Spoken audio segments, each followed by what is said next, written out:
এই যে এখানে একটি পাখি জালের ভিতরে আটকে গেছে, আমরা উদ্ধার করার চেষ্টা করতেছি এখন। এই যে তার ডানার মাঝে ব্যথা হয়েছে, খুবই ভয়ঙ্কর, যাকে বলা হয় মাছরাঙ্গা। আমি ভয় পাইতেছি, তার জন্য মুখের মাঝে হাত দিয়ে ধরে রাখছি। অবশ্যই আমাদের জীবন বাঁচাতে হবে, একটি পাখির জীবন। তাই জন্য এটাকে জালটা আগে নেট কাটতে হবে, তারপর এটাকে বাঁচাতে হবে। ডানা দিয়ে রক্ত বের হইতেছে।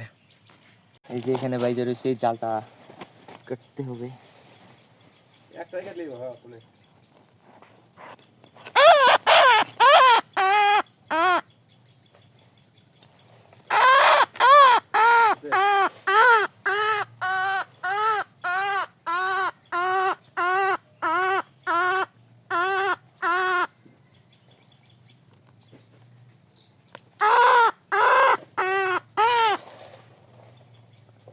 যেভাবে বাঁধছে,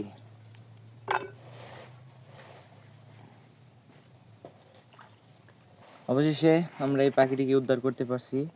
আর সে হচ্ছে যে এখানে ব্যথা পাইছে, এই ডানায়, আর এই যে এই ডানায় ব্যথা পাইছে, রক্ত বের হইতেছে। আর এই যে তার ঠোঁটগুলা